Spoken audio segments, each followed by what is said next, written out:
Welcome, Scorpio and Scorpio cross watchers, to your reading. So we have the moth and cosmic egg on your end, and then we have the vulture on your person's end. Just going to move those so you can see them. And then we do have the, sorry to reach across, we have the wolf at the bottom of the deck. So Scorpio, it kind of feels like there's somebody here. It feels like you're trying to balance the light and dark sides of yourself. And it almost feels like, might not be the actual situation, but I feel like you may have been in the light energy for a long time, very positive, so on and so forth. But it feels like there's this energy about you that's looking at like, it almost feels like you wish you could go back to a previous energy. It's like you kind of want to be around people who are realists instead of optimists, like realists with a touch of pessimism rather than optimism. Almost feeling like you've been around, not to say that you have, but it's like feeling like when you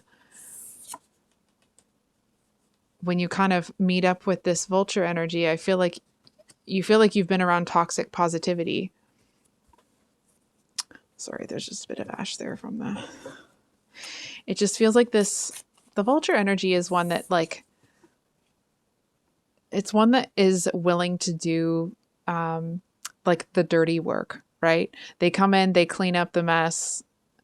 They kind of clean up the last bit and get rid of those sorts of, you know, carcasses and whatnot. And I feel like this person is someone that it's like people might think this person is a bit of an opportunist or so on and so forth. It feels more to them.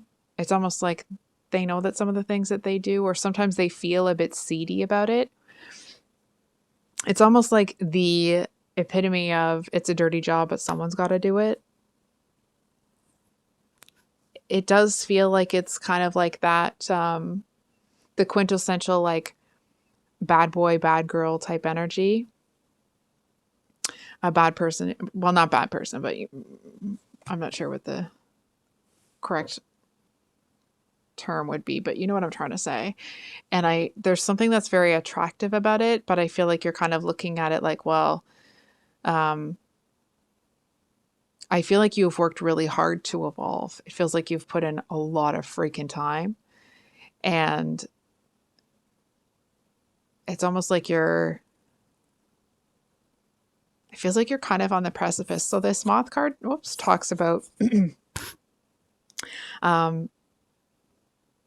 sometimes feeling that the grass is greener on the other side.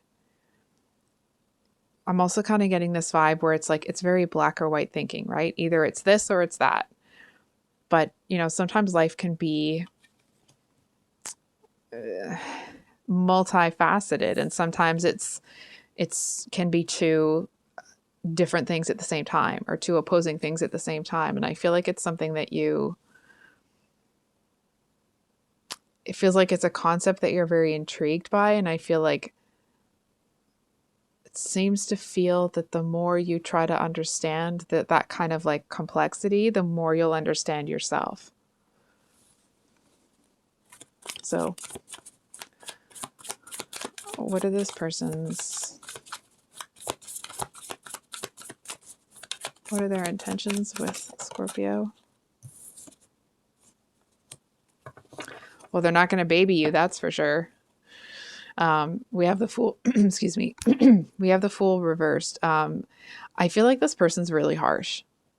Really harsh. I feel like there's somebody that does not baby anybody at any time for any reason. And it does feel a little bit, okay, that this person at times may take delight in feeling like they're the strongest person in the room. Because it's almost like they look at it like some of the, you know, harsh reality bordering on cruelty that they dish out, they seem to feel like they could take it. And I feel like to a certain extent they can. But just because they're able to deal with that type of abrasive communication doesn't mean that that's appropriate for everybody. And it's almost this energy of like they feel that they have this, you know, part of them knows that they're doing what they're doing because they can. And the other part of them is like, well, they got to learn anyway. No, that's not it. It's almost like they seem to feel that it's like on the one hand, they're doing it to prepare people for what the world is really like. And I feel like on the other hand, it's almost a show of strength for them to do it. That they would even think that way. They would even talk that way. They seem to think that to them, it's a strength.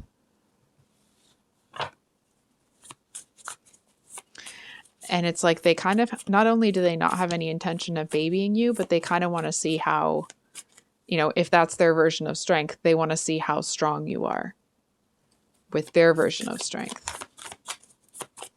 What's the driving force here? I'm just going to make sure, yeah. Just wanted to make sure the deck was upright because we have the Devil and the Page of Cups both reversed. It says daughter, but it's the Page of Cups. Hold on for a second here. I feel like this person may be looking at,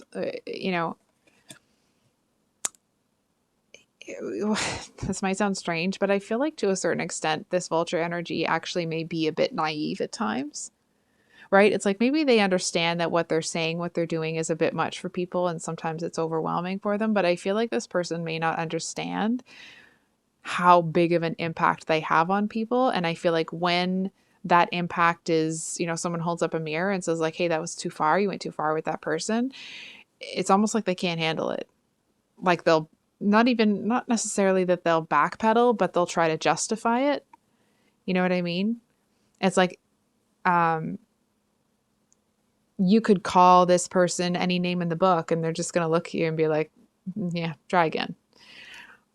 But to be told that this person has done something that really genuinely upset someone else, they don't know what to do with it.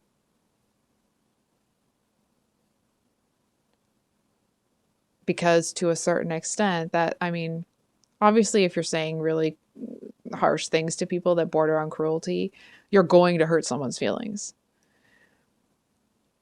But because this person, it's almost like that's their way of communicating. That's their way of finding who's going to be able to handle their personality and who's not, who's going to have their same sense of humor and who's not. But when they bump into people that what they say is just too much, it's like they genuinely don't feel it. They genuinely, hold on for a second. Let me describe it this way. For example, let's say this person makes a joke in very poor taste that normally would just be like, okay, well, the vulture just has a, sometimes inappropriate sense of humor. But because the joke that they made, it's like it has some sort of personal connection to someone that heard it, right? So it's like they'll make, I don't know why this is what's coming through, but like they'll make a joke about a car accident somehow. Meanwhile, somebody that's within earshot has just experienced something very traumatic that has to do with that topic. And so it's like this person did not intend for it to have, like they want to shock people. They don't want to hurt people. And I feel like when they do hurt people, they don't know how to, it's like taking responsibility and apologizing. It's like it's not in their repertoire, if you will. I feel like to a certain extent, I feel like they struggle to admit when they're wrong.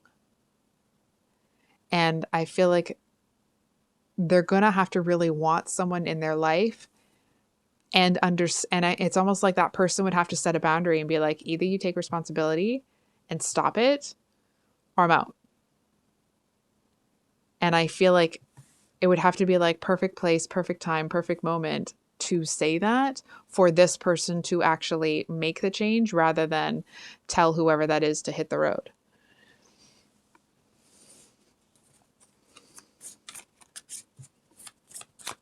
Why do they feel justified in this?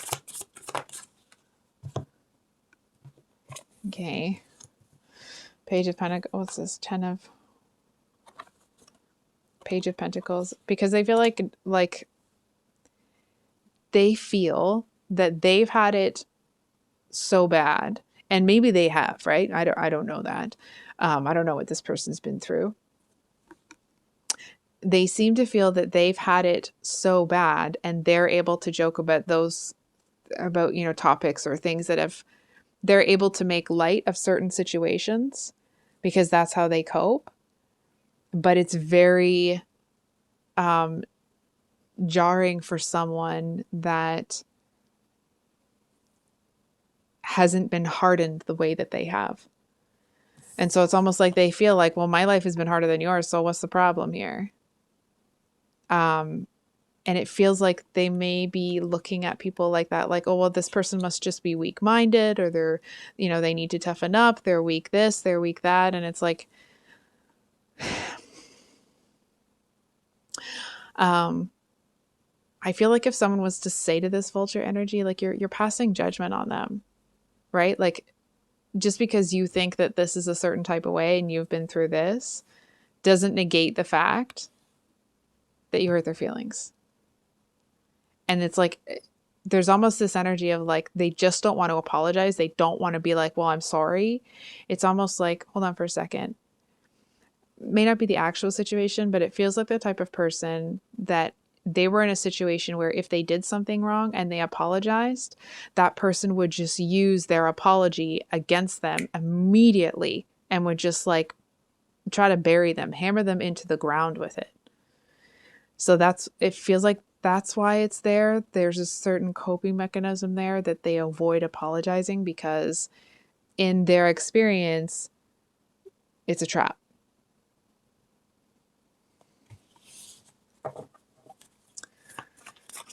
Okay.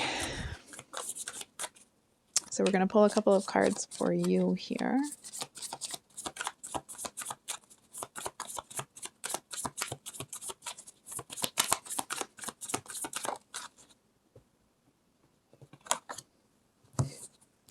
So we have the Magician.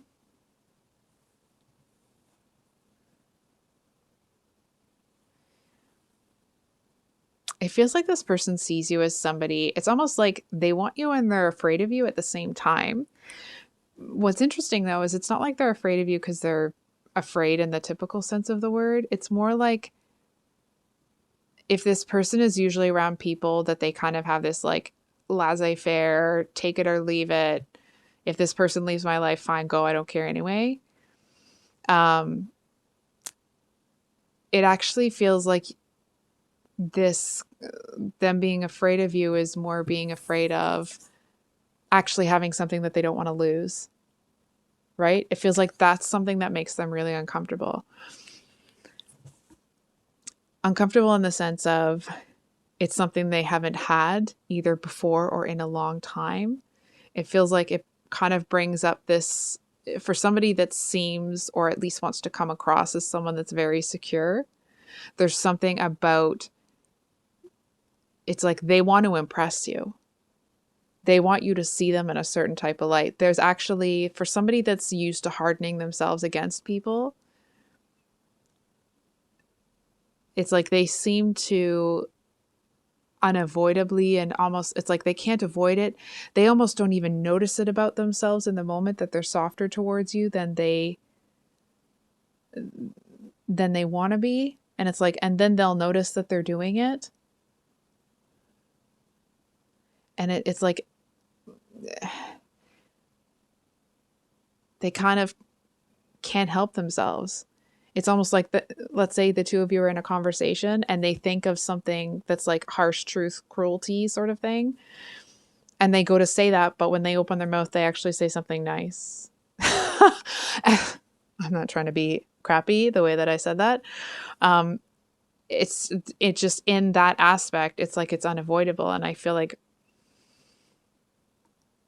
there's something about you that makes them feel, this might sound strange, that like, that they actually want to be like a normal run-of-the-mill person not run of the mill, but like, you know, what they consider normal, someone that isn't as shocking, someone that doesn't enjoy shocking people as often. And I feel like that kind of makes them, it's almost like they're not ready. They're not sure if they're ready to settle down like that sort of energy.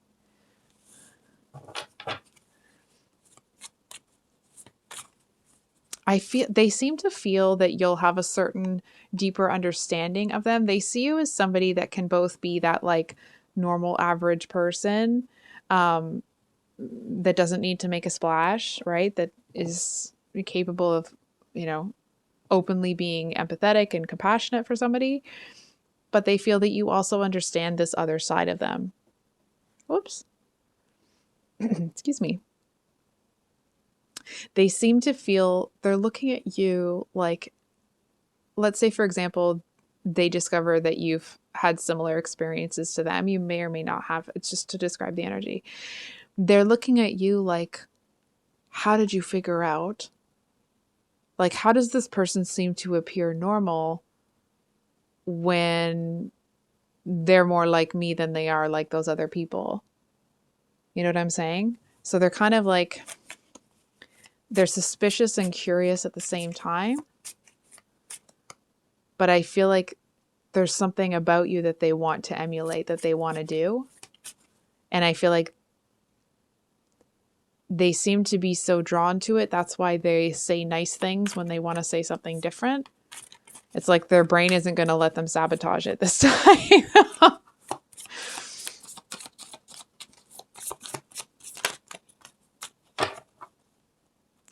So we have the Eight of Swords here with the, what is this? Six of Wands and Six of, yeah, okay. We have the Six of Wands and Six of Cups. Excuse me.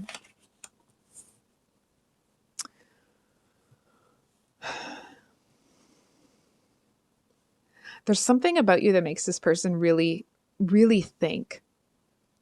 You know what I mean? It's like there's something about, they'll interact with you and then they'll go and like, they'll sit and have a think. You know, sometimes like I'm going to sit and have a coffee. I'll sit and have a drink or whatever it is that people do. I drink coffee. So that's why I use that example. But it's like, they're going to go and sit and have a think and they'll just sit there and like think about it. And it feels like there's something about their interactions with you, or even just watching you interact with other people, that helps them understand a lot more about themselves. I feel like this person sees themselves in you, and in watching how you observe, they're able to understand some of their motivations and some of the things that they do. And I feel like it either is the beginning or the catalyst for them to start realizing that a lot of the things that they're saying are really, it's not okay. You know what I mean? Like you can't really talk like that. You can't say those sorts of things to people. You know, it's like, if you want to say those sorts of things, there's a certain audience that may be appropriate for that. But I feel like even that concept, they want to pull away from being that. It's like all of a sudden they don't want to be the type of person that says that stuff anymore.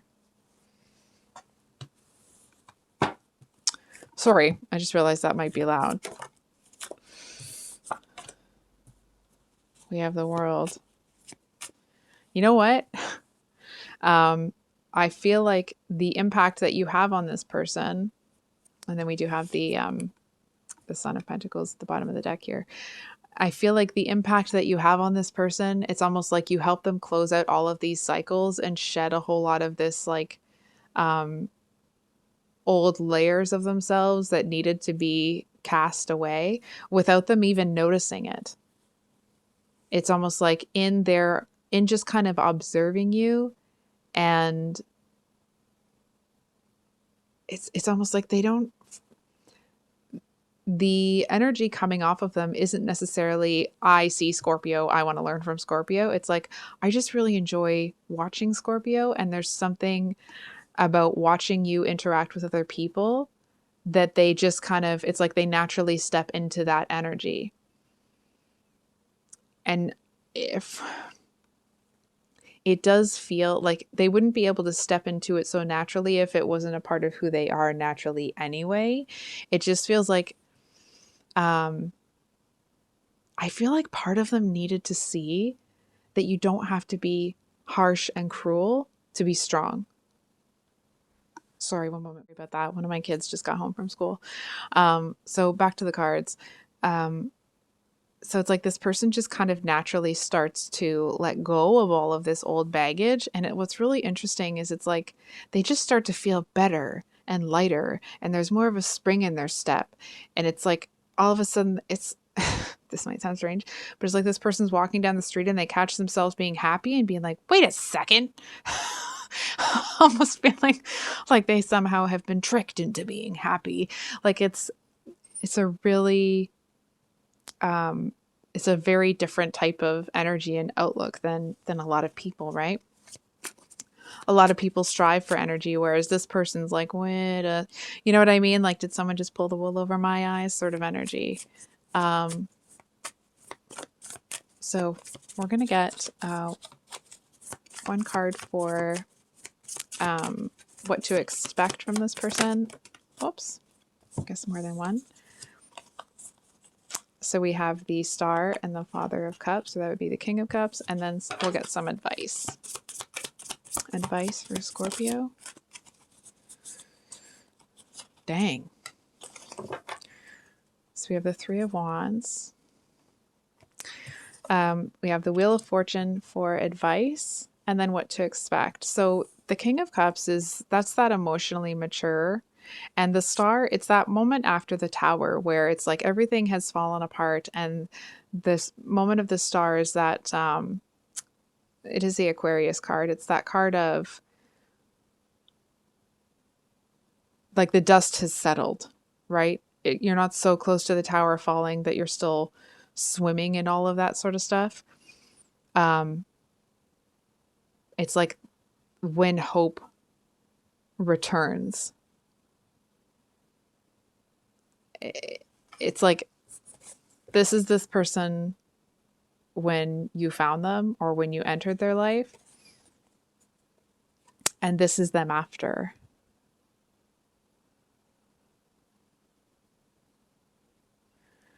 It's really interesting because all of the colors are exactly opposite, right? It feels like the type of energy where it's like before this person wanted everybody to see that they were a warrior. And now this person, it's like they're okay with people seeing them as a gardener because they know that the warrior is still there. But they don't have to, it's like they don't have to assert that side of themselves anymore.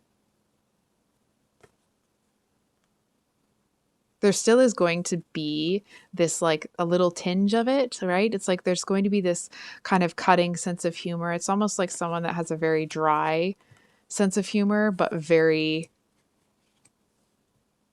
feels like it's a kind of sense of humor that if you're not paying close enough attention to the conversation, you're going to miss it. But you get it and they get it.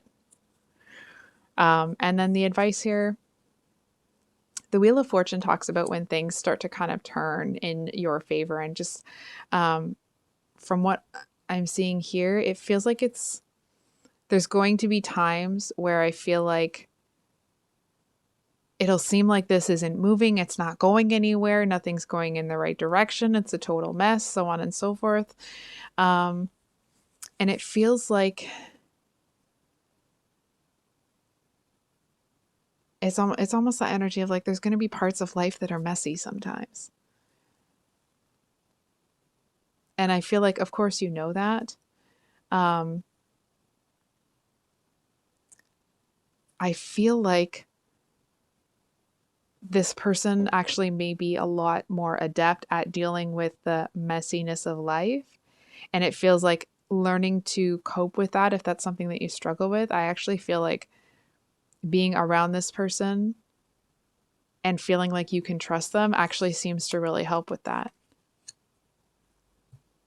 So I think I'll leave it there, Scorpio. If this reading resonated, I hope it was helpful and brought you some clarity. I love you guys. I hope you have a wonderful rest of your day, and we will see you on the next one. Much love. Bye.